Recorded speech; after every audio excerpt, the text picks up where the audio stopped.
Hi all. மூவேந்தர்களையும் மலரவிட்ட வேல்பாரி மன்னனுடைய கதையை தான் நம்ம இன்றைக்கி பார்க்க போகிறோம். வீரயுக நாயகன் வேல்பாரி வெங்கடேஷன் எழுதிய கதையை தான் நான் இன்றைக்கி படித்து காட்ட போகிறேன். முன்னுரை.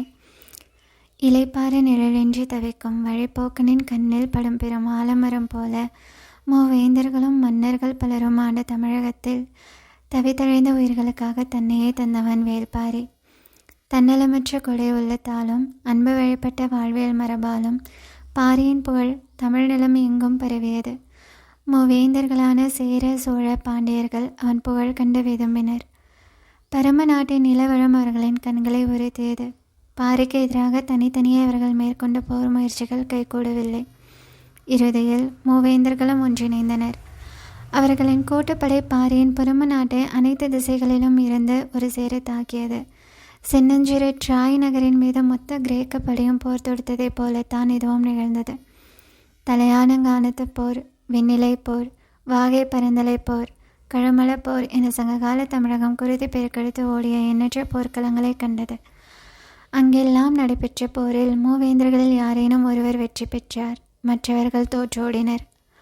ஆனால் பரம்புமலை போரில் மட்டுமே மூவேந்தர்களும் ஒரு சேர தோல்வியை தழுவினர். தமிழகத்தில் அதற்கு முன்பும் அதற்கு பின்பும் நிகழாத வீர சரித்திரம் இது. பெரும் நிலப்பரப்பை ஆண்ட மூவேந்தர்களின் கூட்டுப்படை ஒரு குறுநில மன்னனால் சிதறடிக்கப்பட்டது. அதன் பின் மூவேந்தர்களும் ஒன்றாய் சதி செய்து வஞ்சனம் நிகழ்த்தி பாரியின் உயிர் பறித்தனர். வீரத்தால் சாதிக்க முடியாததை துரோகம் செய்து முடித்தது. வென்றவர்களின் பெயர்கள் இன்று வரை துலங்கவில்லை. ஆனால் வீழ்த்தப்பட்ட பாரி வரலாற்றில் ஒளிரும் நட்சத்திரமானான். வள்ளல் என்ற சொல்லின் வடிவமானான். முல்லை கொடிக்கு தேரை தந்தவன் மட்டுமல்ல, தனது வீரத்தால் என்றும் ஒளி வீசும் வெற்றி கொடியை நாட்டி சென்றவன் வேல்பாரி. இயற்கைக்கும் மனிதனின் பேராசைக்கும் இடையில் இன்று நடக்கும் போராட்டத்தின் ஆதி வடிவம்தான் வேல்பாரியின் கதை. திரும்பும் திசையெல்லாம் அறிவை கொட்டும் குறிஞ்சி நிலத்தில் அந்த அறிவை நீரனும் குழுமையோட பாரியின் கரம் பற்றி நடக்க வாருங்கள். குலப்பாடல். மூக்கை விளைத்தபடி பாய்ந்து கொண்டிருந்தன குதிரைகள். மேடு பள்ளமற்ற பாதை இன்னும் விரைந்து வா என்று தேரோட்டியை அழைத்தது.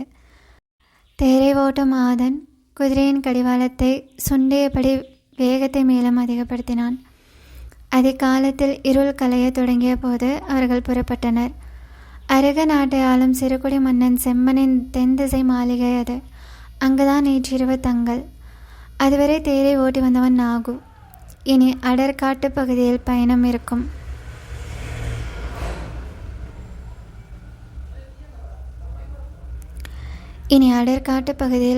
இருக்கும். இந்த நிலப்பாதையை நன்கு அறிந்து தேரோட்டியவன். இவனது பெயர் ஆதன். நாளை இவன் தான் உங்களை அழைத்து செல்வான் என்று கூறி விடை பெற்றான். புறப்படும் போது நாகுவிடம் ஆதன் கேட்டான், இவர் யார்? மன்னனின் சுற்றத்தாரா? இல்லை, இவரின் அடிமை நான் என்று மன்னன் என்னிடம் கூறினார். பதில் கேட்ட ஆதன் நடுக்குற்றான். சற்று நிதானித்து, அப்படியென்றால் ஏன் தனியாக வந்திருக்கிறார்? உடன் பாதுகாப்புக்கு யாரும் வரவில்லையா? பெரும் படையே புறப்பட்டது என்று சொன்ன நாகு சற்று குரல் தாழ்த்தி, முதலில் தேரை ஓட்ட வல்லவனின் இருக்கையில் ஏறி அமர்ந்ததே மன்னர்தான். இவர் ஒற்றை சொல்தான் சொன்னார். எல்லாரும் நின்று கொண்டார்கள். நான் மட்டும் அவரை அழைத்து கொண்டு வந்தேன் என்று சொல்லிவிட்டு புறப்பட தயாராகும் போது ஆதன் மீண்டும் கேட்டான், மன்னர்களை ஆளும் இந்த தெய்வத்துக்கு தனித்த பெயர் ஏதும் இருக்கிறதா? பெரும் புலவர் கபிலர். ஆதன் இரவு முழுவதும் தூங்கவில்லை. பதற்றத்திலேயே இருந்தான். பொழுது விடிந்தது. தூக்கமின்மையை காட்டிக்கொள்ளாமல் உற்சாகமாக குதிரையை போட்டி தேரை தயார் செய்தான். மாளிகையில் இருந்து கபிலர் வெளியேறி வந்தார். நரை முழுமை கொள்ளாத தாடி, வேந்தனை போல தலைமுடியை உச்சியில் முடிச்சிட்டு சிறுக்கோல் ஒன்றை சிறுகி இருந்தார். பேரறிவின் இருமாப்பு கண்ணொலியில் மின்னியது. பார்த்ததும் நெடுஞ்சான் கிடையாக விழுந்து வணங்கினான் ஆதன். அவரது வாழ்த்து சொல் காதில் கேட்க எழுந்து திரும்பிய போது அவர் குதிரையின் கழுத்தை தழுவி கொடுத்து கொண்டிருந்தார். குதிரைகள் புதிய மன்னர்களை தொடவிடாது. ஆனாலும் தேரில் பூட்டப்பட்டிருந்ததால் ஓரளவுக்கு மேல் அதனால் விலகவோ முகத்தை திருப்பவோ முடியவில்லை. மயிலும் குதிரையும் தனது ஒட்டுமொத்த அழகையும் நீண்டு திருப்பும் கழுத்தில் வைத்திருக்கிறது என்று சொன்னவர் சிரித்த முகத்தோடு தேரில் ஏறினார். ஆதன் மிக திறமையான தேரோட்டி. பயணத்தின் அதிர்வு பசுந்தோல் மெத்தையை கடந்து உடலில் உணர முடியாதபடி தேரை செலுத்துவான். அவன் நினைத்ததை விட வேகமாகவே வேட்டுவன் பாறைக்கு வந்துவிட்டான். அருகில் வந்ததும் வேகத்தை குறைக்க கடிவாளத்தை இழுத்து நிறுத்தினான். கடிவாளத்தில் இருக்கும் போன் எழுப்பிய உலோக ஒளி தனித்து மேலெலும்பியது. தலை தூக்கி பார்த்தார் கபிலர். எதிரில் 2 சிறு குன்றுகள், அதற்கு பின்னால் அடுக்கடுக்காக மலைத்துறைகள். அதன் உச்சி வெண்மேகத்துக்குள் மறைந்திருந்தது. மேலெழும்பிய உலோக ஒளி மலையோடு மறைந்தது. ஐயா, இதுதான் பச்சை மலைத்துறையின் முன்னால் இருக்கும் வேட்டுவன் பாறை. இந்த வழியாகத்தான் பாறையின் பரம மலைக்கு போக வேண்டும் என்று கேள்விப்பட்டிருக்கிறேன். கபிலர் வண்டியை விட்டு கீழே இறங்கி பார்த்தார். கண்ணு கிட்டும் தூரம் வரை மலை விரிந்து கிடந்தது. நீர் வற்றிய காட்டாற்றை கடந்த வேட்டுவன் பாறையில் பாறை ஏறுவது போல கபிலர் வண்டியை விட்டு கீழே இறங்கி பார்த்தார். கண்ணு கிட்டும் தூரம் வரை மலை விரிந்து கிடந்தது. நீர் வற்றிய காட்டாற்றை கடந்து வேட்டுவன் பாறையில் பாதி ஏறுவது வரை ஆதன் என்று பார்த்து கொண்டே இருந்தான். இதற்கு முன்னால் பரம நாட்டுக்கு போனது கிடையாது. பாதை எவ்வளவு தூரம் இருக்கும்? துணைக்கு யாராவது வருவார்களா? போய் சேர எத்தனை நாளாகும் என எதுவும் தெரியாது. தன்னந்தனியாக எந்த தைரியத்தில் இந்த அடர்வனத்துக்குள் இவர் போய் கொண்டிருக்கிறார்? ஆதனுக்கு வியப்பு குறையவே இல்லை. வேறு வழியின்றி அந்த இடத்தை விட்டு புறப்பட்டான். உச்சி வெயிலிலும் ஈரக்காற்று வீசியது. குன்றின் சரிவில் போய்கொண்டிருந்த பாதை சற்றே வளைந்து மேல் நோக்கி ஏறியது. பாறையிலிருந்து சரிந்து கிடக்கும் வேர்கள் கைப்பிடிக்க வாகாக இருந்தன. கபிலர் வேறு இறுக பற்றி விசை கொடுத்து மேலேறிய போது தனக்கு வயதாகிவிட்டதை உணர்ந்தார். உடல் வேர்த்தது, மூச்சு வாங்கியது. நடையின் வேகத்தை சற்றே குறைக்கலாமா என்று யோசிக்கையில் கால்கள் நின்று கொண்டுதான் இருந்தன. சிறிது இலைப்பாரி மீண்டும் தொடர்ந்தார். கீழே நீர்வற்றி கிடக்கும் காட்டாற்றின் அழகை பார்த்தபடி ஒற்றையடி பாதையை நோக்கி கண்களை திருப்பினார். செடிகளுக்கு இடையில் ஏதோ உருவம் தெரிகிறதே என்பதை உணர்ந்தவர் மீண்டும் கீழே உற்று பார்த்தார். இவர் நடக்கும் பாதையை நோக்கி ஒரு இளைஞன் கையில் வேல் கம்போடு சிறுசிறுவன மேலேறி வந்தான். கபிலருக்கு அவன் உருவம் பதியவில்லை. அவன் வந்த வேகம்தான் பதிந்தது. மேலே ஏறியவன் கபிலரை கடந்து முன்னால் போய்கொண்டிருந்தான். நின்று பேச அவனுக்கு பொழுது இல்லை. நடந்து கொண்டே கேட்டான், நீங்கள் யார் என தெரிந்து கொள்ளலாமா? கபிலர் கண்ணிமைத்து அவனை பார்த்தார். பதில் சொல்வதற்குள் மறைந்து விடுவானோ என்று தோன்றியது. குரல் உயர்த்தி சொன்னார், கபிலர். நான் பெயரை கேட்கவில்லை, யார் என கேட்டேன். எதிர்காற்றில் சற்றே தடுமாறினார் கபிலர். தடுமாற்றத்துக்கு காற்று காரணம் அல்ல என்பதை அவரது மனம் சொல்லியது.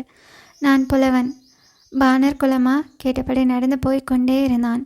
அவனை பார்ப்பது, பாதையில் கவனம் கொள்வது, பதில் சொல்வது என்ற 3 வேலைகளை கபிலர் செய்ய வேண்டியிருந்தது. இல்லை, பாணர்கள் பாடல் பாடுபவர்கள், இசைஞர்கள், கலைஞர்கள். நான் அவர்கள் இல்லை. நான் புலவன், எழுத கற்றவன். பதில் சொல்லி முடிக்கும்போது கேள்வி வந்தது. எழுத்து என்றால்? மலையேறும் ஒரு பாதையில் இவ்வளவு தூர இடைவெளியில் ஒரு உரையாடலாம். உரத்த குரலில் பதில் சொல்வதற்கு மூச்சு காற்று ஒத்துழைக்க மறுத்தது. ஆனாலும் கபிலர் உரத்தை சொன்னார். மரத்தை ஓவியமாக வரைந்து பார்த்திருக்கிறாயா? பார்த்திருக்கிறேன். குகை பாறையில் நிறைய மரங்கள் ஓவியமாக வரையப்பட்டுள்ளன. அதேபோல் நாம் பேசும் ஒலியை ஓவியமாக வரைவதுதான் எழுத்து. அவனது நடையின் வேகம் கொஞ்சம் குறைந்தது. யோசிக்கிறான் என்று புரிந்தது. அவனை கொஞ்சம் உள்ளிழுக்க முடியும் என்ற நம்பிக்கை கபிலருக்கு வந்தது. உனது பெயர் என்ன? நீலன். இங்கே வா, வரைந்து காட்டுகிறேன் என்று சொன்ன கபிலர் கீழே கிடந்த காய்ந்த குச்சியை குனிந்து எடுத்தார். அவன் சட்டென அருகில் வந்தான். அவனை கவனித்தபடியே குச்சியால் கீறி அவனது பெயரை மண்ணில் எழுதினார். அதை பார்த்ததும் உதட்டோரத்தில் ஒரு இளஞ்சிரிப்பு. மீண்டும் நடக்கத் தொடங்கியவன், நான் யானையின் சாணத்தில் செரிக்காமல் கிடக்கும் ஈக்கியைப் போலவா இருக்கிறேன்? எதிர்காற்று மீண்டும் அடித்து கபிலரை தள்ளாட வைத்தது. நீலன் வேகமாய் போய்க் கொண்டிருந்தான். கபிலர் அவனை ரசிக்கத் தொடங்கினார். அவனது வேகம், இறுகி திரண்ட உடல், வீரனுக்கே உரிய மிடுக்கு, சிறு கண்கள், உள்ளத்தில் இருந்து உருவாகும் கேள்விகள். அவன் கையில் இருக்கும்போதே வேல் எவ்வளவு வேகமாக பாய்கிறதே, அவன் எறிந்தால் எவ்வளவு வேகம் கொள்ளும் என யோசித்த கபிலர், இந்த இடைவெளியில் கேள்வியை நாம் ஆரம்பித்து விடுவோம் என முடிவு செய்து, உனக்கு மனமாகிவிட்டதா என்றார். இல்லை, விரைவில் நடக்கும். சற்று இடைவெளி விட்டு சொன்னான், என்னவளைத்தான் பார்த்துவிட்டு வருகிறேன். எங்கே இருக்கிறாள்? அதோ அந்த மலையின் பின்புறம் இருக்கிறது அவளது குடில். அந்த மலைக்கு பின்புறமா? ஓசையின் நீளமே உணர்வை சொன்னது. நாள்தோறும் இவ்வளவு தூரம் போய் வருவாயா? நாளும் 2 முறை போய் வருவேன். சில நாட்களில் 2 முறை இங்கு வந்து செல்வேன். கபிலருக்கு அவன் மீதான ஈர்ப்பு இன்னும் கூடியது. ஒரு ஊஞ்சலைப் போல 2 குன்றுகளுக்கும் இடையில் தினமும் ஆடுகிறவன் என்று மனதில் ஒரு சித்திரம் உருவாகி கொண்டிருக்கையில் கேள்வியை அவன் தொடுத்தான். பெண்ணின் இதழ் இவ்வளவு சுவையேறி இருக்கிறதே எப்படி? அந்த இளஞ்சிறுப்பு கபிலரின் உதட்டோரத்தில் வந்து உட்கார்ந்தது. ஊஞ்சலில் தன்னையும் ஏற்று நினைக்கிறான். சரி, அவனது வேகத்தை குறைத்தால் போதும் என நினைத்தவர் பதில் சொல்லும் முன் அடுத்த கேள்வியை அவனே கேட்டான். உங்களுக்கு மனமாகிவிட்டதா? இல்லை. அப்படியென்றால் நான் உங்களிடம் இந்த கேள்வியை கேட்டிருக்க கூடாது அல்லவா? ஏதாவது ஒரு இடத்தில் நின்றால் தானே பதில் சொல்வதற்கு. கனப்பொழுதில் 3 கொப்பு தாவுகிறான். இவனை எப்படி அடைத்து நிறுத்துவதே என யோசித்த கபிலர், உனக்கும் தான் மனமாகவில்லை என்றார். நான் வீரன். கபிலர் திகைத்து போனார். இவன் என்னை என்ன பதில் சொல்ல வருகிறான் என நினைக்கையில் அவன் பதிலை தொடர்ந்தான். எப்போது போர் மூலம் என தெரியாது. பரம நாட்டுக்கு குழவும் எதிரிகள் போர்க்களத்தில் நான் சாயும் போது எனது ஈட்டியை இறுக பற்றி முன்னேற என் மகன் வந்து நிற்க வேண்டும். வீரர்களின் வாழ்வு மிக குறையது. நிதானமாக வாழ்ந்து எழுத்துக்கள் எல்லாம் கற்று நாடுதோறும் பயணம் போய் ஒரு கால தூரத்தில் 3 நாளிகை நடந்து கிடக்க எங்களுக்கு அவகாசம் இல்லை புலவரே. ஊஞ்சல் அறுப்பட்டு தான் மட்டும் விழுவது போல் உணர்ந்தார் கபிலர். டுவன் பாறையின் 2வது குன்றில் கால் பதிக்கும் வரை கபிலர் அவனிடம் பேச்சு கொடுக்கவில்லை. அவனை பற்றிய ஒரு கணிப்பை உருவாக்கி கொள்ள முடியவில்லை. எதை உருவாக்கினாலும் அடுத்த கணமே அதை குழைத்து விடுகிறான். அவன் கையில் வைத்திருக்கும் வேல்முனையை விட கூர்மையானதாக இருக்கிறது அவன் அளிக்கும் பதில்கள். அவனை கணிக்க முடியவில்லை என்பதை மனம் ஏற்கவில்லை. ஆனால் ஒன்று புரிந்தது. அவனது நடைவேகத்துக்கு எங்கோ போயிருக்க வேண்டும். அவ்வாறு போகாததிலிருந்து அவன் தன்னை அழைத்து கொண்டு போகிறான் என ஊகித்தார் கபிலர். சிறிது நேரத்துக்கு பின்னர் மௌனம் கலைத்து பேசத் தொடங்கினார். பாரியின் பரமமலை எவ்வளவு தொலைவில் இருக்கிறது? இந்த நாட்டின் பெயர்தான் பரம நாடு. பாரி இருக்கும் மலையின் பெயர் ஆதிமலை. அந்த மலையில்தான் வேளிர் குலத்தை தோற்றுவித்த மாவீரன் எவ்வி தலைநகரை உருவாக்கினான். நிலப்பகுதி வந்த பாணர்கள் பாடிய பாடலில் இருந்தே பலவற்றை நாம் ஊகித்துக் கொள்கிறோம். ஆனால் உண்மை எவ்வளவு விரிவுடையதாக இருக்கிறது என யோசித்தபடி கபிலர் கேட்டார். அங்கே இருந்துதான் பாரியின் அரசாட்சி நடக்கிறதா? கேள்வி நிலனுக்கு சிரிப்பை உண்டாக்கியது. பாரி அரசன் அல்ல, வேளிர் குல தலைவன். நாட்டை ஆள்வதைப் போல காடும் ஆளப்படுகிறது என நீங்கள் நினைக்கிறீர்கள். காட்டை யாராலும் ஆள முடியாது. சின்னஞ்சிறு மனிதனால் என்ன செய்ய முடியும்? பகை, துரோகம், வீரம், சாவு, அவ்வளவுதான். ஆனால் காட்டை பாருங்கள். எண்ணிலடங்கா உயிர்கள், ஒவ்வொன்றும் அளவில்லா ஆற்றல் கொண்டது. ஒரு பச்சிலை வாயில் வைத்தால் அந்த கணமே நீங்கள் செத்து மடிவீர்கள். துளிரிடும் ஒற்றையிலை உங்கள் வாழ்வை முடித்து வைக்க போதுமானது. உங்களால் முடிவு செய்ய முடியுமா? காடு இலைகளால் ஆனதா, மரங்களால் ஆனதா, மிருகங்களால் ஆனதா, பாறைகளால் ஆனதா, பறவைகளால் ஆனதா, கொம்புகளால் ஆனதா? அவன் பேசிக்கொண்டே போனான். கபிலரால் ஒரு கட்டத்தில் அவனது பேச்சை பின்தொடர முடியவில்லை. பாறைகள் உருள்வதைப் போல வார்த்தைகள் உருண்டு கொண்டிருந்தன. மூச்சுவிட அவகாசம் எடுத்துக்கொண்டார். அவர் நின்றுவிட்டதை உணர்ந்த அவன் திரும்பி பார்த்து சொன்னான், எங்களின் பாதங்கள் மண்ணை பிடித்து நடந்து பழகியவை. சமவெளியில் வாழும் உங்களின் பாதங்கள் மண்ணில் தேய்ந்து நடந்து பழகியவை. பாதடியை கழட்டிவிட்டு பாதத்தை முன்னெடுத்து வையுங்கள். பற்களை போல விரல்களுக்கும் கவி பிடிக்க தெரியும். இத்தனை ஆண்டுகளுக்கு பிறகு தனக்கு ஒருவன் நடைபயில சொல்லிக் கொடுக்கிறான். இளம் பருவத்தில் இப்படித்தான் ஏமாற்றி நடைப்பழக்கினார்களா? சீரோர் மன்னன், முதுகுடி மன்னன், குறுநில மன்னன், சேர சோழ பாண்டிய மூவேந்தர்கள், கல்வியில் சிறந்த சான்றோர்கள், அறவோர், எட்டிப்பட்டம் சூடிய பெருங்குடி வணிகர்கள் என எத்தனையோ பேரோடு கழிந்து போன இந்த காலங்களில் மொழியும் அறிவும் ஞானமுமே என்னுள் எப்போதும் நிலை கொண்டது. ஆனால் ஒருபோதும் எனது தாயின் நினைவு தோன்றியதே இல்லை. கனப்பொழுதில் என்னை எனது தாயின் மடியில் கொண்டு போய் சேர்த்து விட்டானே, முன்னால் போகும் இவன் யார்? கபிலர் ஒருவித உணர்ச்சி மேலிட்ட வராக பாதடியை கலற்றி விட்டு அவனை நோக்கி நடந்தார். அவன் குன்றின் உச்சியை அடைந்து அவரது வருகைக்காக காத்திருந்தான். அவர் மூச்சு வாங்கியபடி உச்சியை நெருங்கினார். எதிரில் பெரும் மலைத்தொடரின் அடுக்குகள் தெரிந்தன. நீலன் சொன்னான், முதல் அடுக்குக்கு காரமலை என்று பெயர். அதன் மேல் நின்று பார்த்தால்தான் 3ஆம் அடுக்கை பார்க்க முடியும். அதுதான் ஆதிமலை. உச்சிக்கு வந்ததும் அதுவரை இல்லாத வேகத்தோடு காற்று வரை தள்ளியது. உடலை சற்று திருப்பி காற்றின் வேகத்துக்கு ஈடு கொடுத்து நின்றபடி எதிர் திசையை பார்த்தார். நீண்ட கிடக்கும் மலைத்தொடர் தனது 2 கரங்களையும் விரித்து அவரை அழைப்பது போல் இருந்தது. நீலன் சரிவில் இறங்க தொடங்கினான். இனி வேகமாக நடக்க வேண்டும். பொழுது சாய சிறிது நேரம்தான் இருக்கிறது. மலையின் விளிம்பை சூரியன் கடந்து விட்டால் ஒரு பனை தூரத்தை கடப்பதற்குள் இருள் நம்மை அடைந்துவிடும். அதன் பிறகு நீங்கள் நடப்பது கடினம். விரைவில் வாருங்கள் என்று சொல்லியபடி தாவி சரிந்தான். கபிலர் வேகமாக நடக்க தொடங்கினார். அவன் நடக்கவில்லை, தாவிக் கொண்டிருக்கிறான் என்பதை பார்த்தவாறு சிறு புதர்களை விலக்கி வேகமாக நடக்க முயற்சித்து கொண்டிருந்தார்.